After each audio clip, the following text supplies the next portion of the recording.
Hello दोस्तों, red brick या clay brick जिसका इस्तेमाल हम लोग सदियों से अपने बिल्डिंग कंस्ट्रक्शन के लिए करते आ रहे हैं और इसकी जो खास बातें हैं वो मोटा मोटी हम सभी जानते हैं कि जैसा कि ये बहुत ही स्ट्रॉन्ग होता है, ड्यूरेबल होता है और इसको आसानी के साथ मिट्टी से तैयार कर लिया जाता है।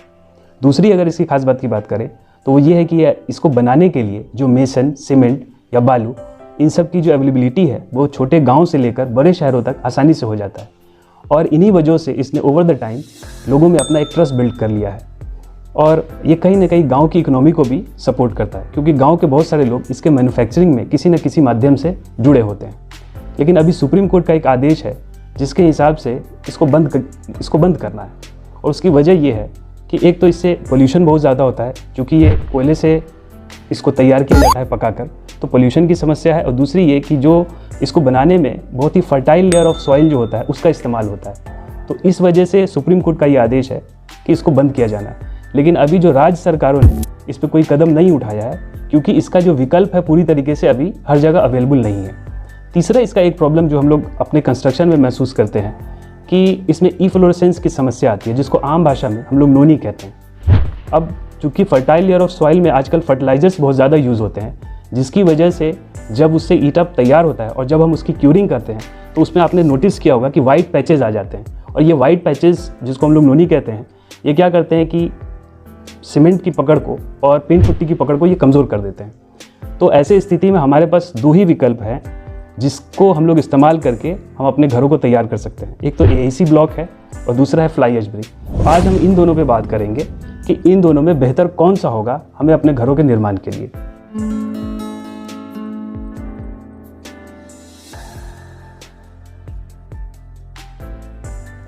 AAC blocks, autoclaved aerated concrete blocks के नाम से इसको हम लोग जानते हैं।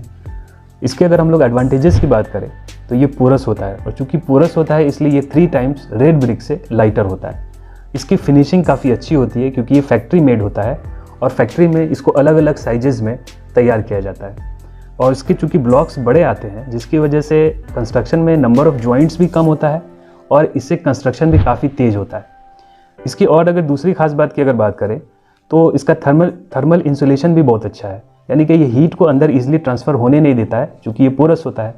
दूसरी बात ये है कि इससे जब आप इसका इस्तेमाल करते हैं तो इसमें पानी का जो यूज़ है वो बहुत कम होता है और इसका वाटर एब्जॉर्प्शन भी कम है जिसकी वजह से इसमें आपको डैम्पिंग की समस्या नहीं आती है। उसके बाद ये मोटर और एडेसिव दोनों के साथ कंफर्टेबल है, यानी कि आप अगर इसकी चुनाई अगर चाहें तो मोटर से भी कर सकते हैं और इसके लिए अलग अलग केमिकल्स मार्केट में अवेलेबल है, उसके साथ भी आप इसको कर सकते हैं। अब इन सारी ख़ास बात के बावजूद इसमें कुछ डिसएडवांटेजेस भी है।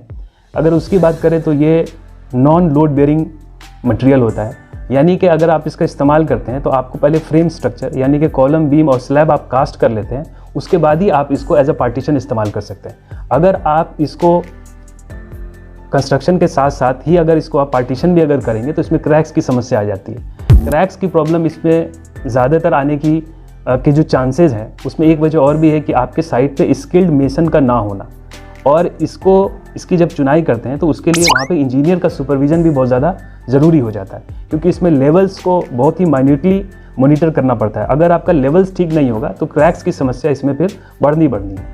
दूसरी चीज़ है कि इसका जो नेचर होता है वो ब्रिटल होता है, यानी कि अगर आपको कहीं टुकड़ा इसका लगाना है तो उसके लिए आप इसको अगर आप चाहें कि नॉर्मल हथौड़ी से इसको तोड़ के वहाँ फिट कर दें तो ये नहीं हो सकता। उसके लिए आपको मशीन या फिर सॉ से ही इसकी कटिंग करनी पड़ेगी, जो कि रेड ब्रिक के साथ ऐसा नहीं है। तो उसमें आप आसानी से उसको तोड़ के छोटे टुकड़े को भी कहीं भी आप आसानी से उसमें फिट कर देते हैं। दूसरी बात यह है कि इसकी जो अवेलेबिलिटी है अभी सिर्फ बड़े शहरों तक ही है, यानी कि छोटे शहरों में इसकी अवेलेबिलिटी अभी बहुत ज़्यादा है भी नहीं, जिसकी वजह से इसकी कॉस्टिंग भी ज़्यादा है। आमतौर पर लोग इसको कंपेयर करते हैं रेड ब्रिक के कॉस्टिंग से और कहीं ना कहीं आप जब इसको कैलकुलेट करेंगे वैसे तो सही बात है कि आपको इसकी कॉस्टिंग कम आएगी क्योंकि नंबर ऑफ़ जॉइंट्स कम है, मोटर कम लगता है इसमें और चूँकि ब्लॉक्स कम लगते हैं इसके, जिसकी वजह से आपको इसकी कॉस्टिंग कम आएगी। लेकिन आप अगर छोटे शहर में हैं या कहीं गांव में हैं वहाँ आप अगर इसका इस्तेमाल करना चाहेंगे तो चूँकि दूरी की वजह से आपको ट्रांसपोर्टेशन कॉस्ट बहुत ज़्यादा बढ़ जाता है, फिर आपको इसके लिए स्किल्ड लेबर भी चाहिए और उसके साथ आपको सुपरविज़न भी चाहिए। तो आप अगर इन सारे चीज़ को कंपेयर करते हैं तो बहुत माइन्यूट डिफरेंस आता है आपको दोनों के कंपैरिजन में। उसके बाद इसमें एक समस्या और है कि आपको इसकी जब हम लोग चुनाई कर रहे होते हैं तो हमें इसमें 3 लेवल पे आरसीसी बैंड देना पड़ता है। एक तो सबसे नीचे देना पड़ता है, उसके बाद आप 1200 mm ही आप एक बार में इसकी चुनाई कर सकते हैं। उसके बाद कुछ घंटों के लिए इसको सूखने के लिए छोड़ना पड़ता है, फिर आप एक दूसरा बैंड देते हैं और फिर 1200 mm की चुनाई के बाद आप एक तीसरा बैंड देते हैं। तो इसमें आपको बैंड भी देना पड़ता है। दूसरी बात यह है कि अगर आपकी दीवार की चौड़ाई 10 मीटर 12 मीटर से अगर ज़्यादा है तो फिर आपको बीच में एक सपोर्टिव कॉलम आपको इसमें देना पड़ जाता है।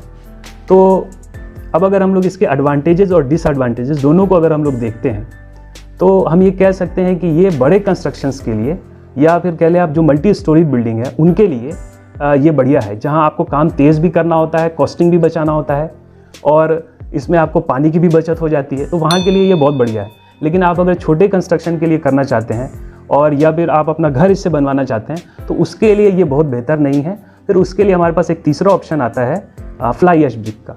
तो फ्लाई ऐश ब्रिक की अब हम लोग बात कर लेते हैं। फ्लाई ऐश ब्रिक के अगर कॉन्स्टिट्यूएंट्स की बात करें तो ये फ्लाई ऐश जो कि एक फैक्ट्री का वेस्ट प्रोडक्ट होता है, वो सीमेंट, वाटर और सैंड को एक प्रोपोर्शन में मिक्स करके फैक्ट्री में बहुत ही हाई टेम्परेचर पे इसको कंप्रेस करके बनाया जाता है। और इसकी अगर रेड ब्रिक की तुलना में इसकी डेंसिटी की बात करें तो इसकी डेंसिटी रेड ब्रिक से ज़्यादा होती है और इसका कंप्रेसिव स्ट्रेंथ भी रेड ब्रिक से कहीं ज़्यादा होता है। कंप्रेसिव स्ट्रेंथ रेड ब्रिक का जहाँ 30 से 35 kg पर सेंटीमीटर स्क्वायर होता है, फ्लाई ऐश ब्रिक का 90 to 100 kg पर सेंटीमीटर स्क्वायर होता है। यानी कि इसकी जो कंप्रेसिव स्ट्रेंथ है वो इससे ज़्यादा है। लोग अक्सर कंपेयर क्या करते हैं कि इसको रेड ब्रिक से कंपेयर करने के लिए दोनों को एक दूसरे से टकरा के या इसको गिरा के चेक करते हैं। तो वैसे केसेस में आप देखेंगे कि फ्लाई ऐश ब्रिक जल्दी टूट जाएगा। लेकिन यहाँ बात होती है कंप्रेसिव स्ट्रेंथ की, वो आप मैकेनिकल स्ट्रेंथ चेक कर रहे होते हैं। तो मैकेनिकल स्ट्रेंथ में बेशक ये रेड ब्रिक से कम है, लेकिन कंप्रेसिव स्ट्रेंथ जो कि बिल्डिंग में हमें जिसकी ज़रूरत होती है उस अगर रिव्यू में या उस नज़रिए से इसको देखा जाए तो फ्लाई ऐश ब्रिक का कंप्रेसिव स्ट्रेंथ ज़्यादा होता है। उसके बाद इसका वाटर एब्जॉर्प्शन कैपेसिटी भी काफ़ी कम है रेड ब्रिक के तुलना में। रेड ब्रिक जहाँ 15 से 25% वाटर एब्जॉर्ब करता है, वहीं ये सिर्फ 10 से 14% वाटर एब्जॉर्ब करता है। इसका मतलब ये हुआ कि जो सीलन की समस्या आती है रेड ब्रिक में, वो इसमें आपको ना के बराबर आएगी। दूसरी चीज़ की इसका जो फिनिश होता है बहुत ही हाई क्वालिटी होता है, जो कि फैक्ट्री मेड होता है ये, तो इसकी फिनिशिंग अच्छी होती है, जिसकी वजह से इसमें मोटर का भी खपत as compare to red brick जो कि मैन मेड होता है, वो इसमें आपको इसकी खपत भी कम आएगी और फिनिशिंग बहुत ही अच्छा मिलता है इसमें। एक जो सबसे बड़ा बेनिफिट इसका ये है कि इसमें ई-फ्लोरोसेंस यानी कि जो नोनी की समस्या है वो नहीं होती है, क्योंकि ये मिट्टी से नहीं बनाया जाता, ये फैक्ट्री का वेस्ट प्रोडक्ट से बनाया जाता है।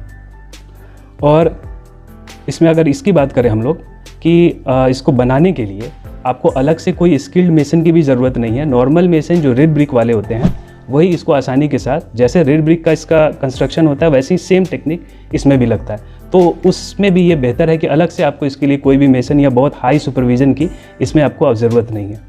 अब अगर इन सारे चीज़ को देखने के बाद हम अगर कॉस्टिंग की बात करते हैं तो कॉस्टिंग डिपेंड करता है उस जगह पे अवेलेबिलिटी के ऊपर।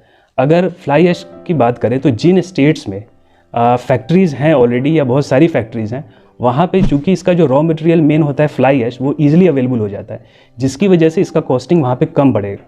और जहाँ पे जैसे अगर मैं बिहार की बात करूँ तो यहाँ चूँकि फैक्ट्रीज़ बहुत ज़्यादा नहीं हैं, तो चूँकि फ्लाई ऐश को यहाँ से जो भी इसके मैन्युफैक्चरर हैं उसके लिए जो इसका फ्लाई ऐश चाहिए होता है वो उनको दूसरे स्टेट की फैक्ट्रीज से इंपोर्ट करना पड़ता है, जिसकी वजह से यहाँ कॉस्टिंग थोड़ी ज़्यादा है। अगर मैं बिहार की ही कंपैरेटिव एनालिसिस करूँ तो अभी जो रेड ब्रिक का रेट है वो ऑलमोस्ट 12 रुपये का एक ईंट पड़ता है, वहीं आपको फ्लाई ऐश का जो है आपको 9 रुपये पड़ता है और मोटार की खपत भी इसमें कम है। तो ओवरऑल कॉस्टिंग में भी ये रेड ब्रिक से कम है। एएसी ब्लॉक की अगर इसमें मैं कॉस्टिंग की अगर उसकी भी बात कर लूँ तो एएसी ब्लॉक लगभग अगर उसका 600 mm बाई 200 mm का अगर एक ब्लॉक पकड़ते हैं जो कि 8 रेड ब्रिक्स के बराबर होता है, तो उसकी कॉस्टिंग यहाँ लगभग 85 से 90 रुपये पड़ती है। तो इससे आपको एक अंदाज़ा हो जाएगा कि कॉस्टिंग के मामले में भी आपको fly ash brick comparatively better है और इसमें आपको अवेलेबिलिटी भी ईजी है। इसके लिए बहुत स्किल्ड आपको लेबर नहीं चाहिए और इसमें जो इफ्लोरेसेंस की समस्या रेड ब्रिक में है वो इसमें नहीं है। तो इन सारे चीज़ को देखते हुए फ्लाई ऐश ब्रिक आपके घर के लिए एक बेहतर ऑप्शन है रेड ब्रिक के विकल्प के तौर पे। तो हमें लगता है कि इस वीडियो से आपको अपने घर के लिए क्या बेहतर है आपको ये चुनने में आसानी होगी। ओवरऑल अगर हम लोग इस बात को अगर क्लियर करना चाहें तो अगर आपका कंस्ट्रक्शन बड़ा है, मल्टी स्टोरीड है या किसी बड़े प्रोजेक्ट पे काम कर रहे हैं तो बेशक आपके लिए AC ब्लॉक बेहतर है, लेकिन अगर प्रोजेक्ट छोटा है और आप छोटे शहर से हैं और आप सिर्फ अपने घर के लिए सोच रहे हैं तो रेड ब्रिक का सबसे अच्छा विकल्प फ्लाई ऐश ब्रिक है। उम्मीद करता हूँ वीडियो आपके लिए जानकारी दे रही होगी। धन्यवाद। चैनल को सब्सक्राइब कर दें ताकि इन टॉपिक्स पे आने वाली कंस्ट्रक्शन से रिलेटेड वीडियोस की जानकारी आपको मिलती रहेगी। धन्यवाद।